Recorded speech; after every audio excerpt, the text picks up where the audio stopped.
بسم اللہ الرحمن الرحیم۔ حضور اقدس صلی اللہ علیہ وسلم کا ارشاد مبارک ہے کہ اللہ تعالیٰ بندے کے ساتھ اس کے گمان کے مطابق معاملہ کرتے ہیں،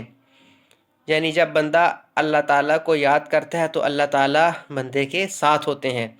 اور بندہ اگر دل میں اللہ تعالیٰ کو یاد رکھتا ہے تو اللہ تعالیٰ بھی اس کو دل میں یاد رکھتے ہیں،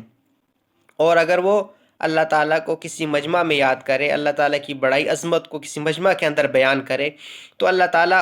اس سے بہتر مجمع یعنی فرشتوں کا جو گناہوں سے پاک ہوتے ہیں اس میں اس بندہ کی تعریف کرتے ہیں کہ دیکھو یہ میرا بندہ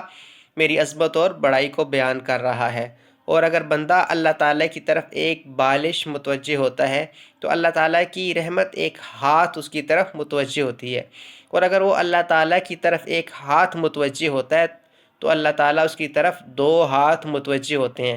اور اگر وہ اللہ تعالیٰ کی طرف چل کے آتا ہے تو اللہ تعالیٰ اس کی طرف دوڑ کے آتے ہیں۔ تو اس سے مراد علماء فرماتے ہیں یہ کہ اللہ تعالیٰ کی رحمت اس انسان کی طرف متوجہ ہوتی ہے، جو جتنی اللہ تعالیٰ کی طرف انابت کرتا ہے، رجوع کرتا ہے، تو اللہ تعالیٰ اتنے ہی زیادہ اس انسان کی طرف متوجہ ہوتے ہیں، یعنی اللہ تعالیٰ کی رحمت اس انسان کی طرف زیادہ متوجہ ہوتی ہے۔ اور حدیث کے اندر اس طرح آتا ہے کہ آپ صلی اللہ علیہ وآلہ وسلم نے ارشاد فرمایا کہ اللہ تعالیٰ کے فرشتوں کی ایک جماعت ہے جو راستوں وغیرہ میں گشت کرتے رہتے ہیں، پھرتے رہتے ہیں، ان کو جہاں کہیں بھی اللہ تعالیٰ کا ذکر کرنے والے، اللہ تعالیٰ کو یاد کرنے والے لوگ مل جاتے ہیں تو وہ ان کے گرد اکٹھے ہونا شروع ہو جاتے ہیں، حتیٰ کہ ان کا آسمان تک ایک تانتا سا بن جاتا ہے، یعنی اکٹھے ہوتے ہوتے آسمان تک پہنچ جاتے ہیں۔ پھر باوجود یہ کہ جب ان کی مجلس ختم ہوتی ہے اللہ تعالیٰ جاننے کے ان سے سوال کرتا ہے کہ تم لوگ کہاں سے آئے ہو، تو وہ کہتے ہیں کہ یا اللہ ہم فلاں جگہ سے آئے ہیں جہاں پہ کچھ لوگ اکٹھے تھے اور تیری عبادت میں مشغول تھے، تیری بڑائی بیان کر رہے تھے، تیری عظمت بیان کر رہے تھے اور تیری تسبیح کر رہے تھے۔ تو اللہ تعالیٰ کی ذات ان سے عرض کرتی ہے باوجود جاننے کے کیا انہوں نے مجھے دیکھا ہے؟ تو کہا کہ یا اللہ تجھے دیکھا تو نہیں ہے۔ کہا کہ اگر دیکھ لیتے، کہا یا اللہ اگر انہوں نے تجھے دیکھا ہوتا تو تیری اور زیادہ بڑائی بیان کرتے، تیری اور زیادہ عظمت بیان کرتے، تیری اور زیادہ پاکی بیان کرتے۔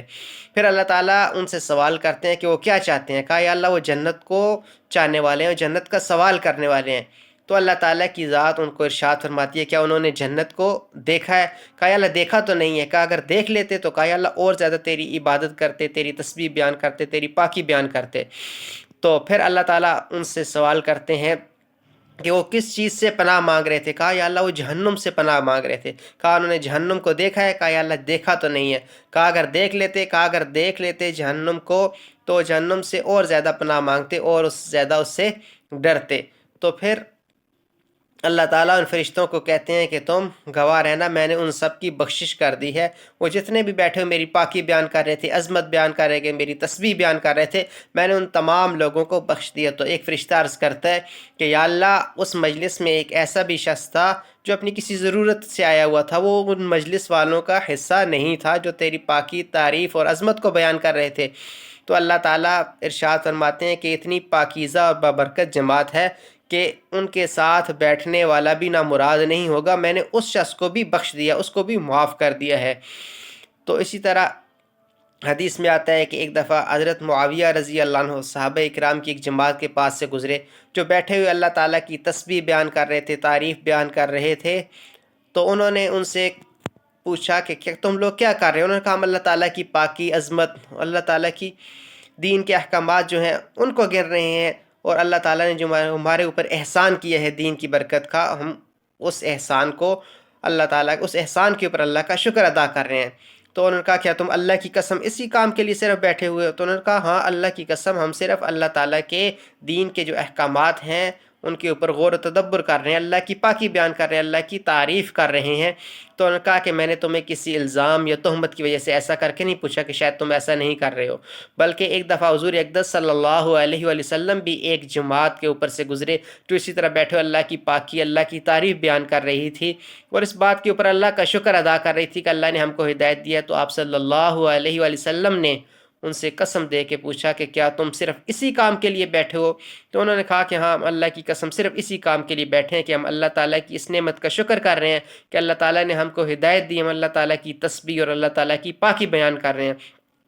تو آپ صلی اللہ علیہ وسلم نے ارشاد فرمایا کہ میں نے تمہیں کسی الزام کی وجہ سے یا تہمت کی وجہ سے ایسا نہیں کیا، بلکہ اللہ تعالیٰ تمہاری وجہ سے فرشتوں کے اوپر فخر کر رہے ہیں کہ دیکھو میرے بندے مجھ کو یاد کر رہے ہیں۔ اسی لیے اللہ تعالیٰ فرماتے ہیں فَاذْكُرُونِي أَذْكُرْكُمْ، تم مجھے یاد کرو، مجھے یاد رکھو گے تو میں تم لوگوں کو یاد رکھوں گا، یعنی اللہ تعالیٰ کی رحمت انسان کی طرف متوجہ ہوگی۔ تو اللہ تعالیٰ سے دعا ہے کہ اللہ تعالیٰ ہمیں بھی ان لوگوں میں سے بنا دے جو اللہ تعالیٰ کا یذکرون اللہ قیاما وقعودا، کہ جو ہر حال کے اندر، چاہے وہ کھڑے ہوں، بیٹھے ہوں، لیٹے ہوں، ہر حال میں اللہ تعالیٰ کی تسبیح بیان کرنے والے ہیں، اللہ تعالیٰ کا ذکر بیان کرنے والے ہیں۔ تو اللہ تعالیٰ جس کو چاہتا ہے توفیق عطا کرتا ہے، تو یہ توفیق ملتی ہے انسان کو اللہ تعالیٰ سے مانگنے سے۔ تو اللہ تعالیٰ سے دعا ہے کہ اللہ تعالیٰ ہمیں بھی ان اپنے محبوب بندوں میں بنا دے جو اللہ تعالیٰ کا کثرت سے ذکر کرنے والے ہیں۔ وآخر دعوانا ان الحمد للہ رب العالمین۔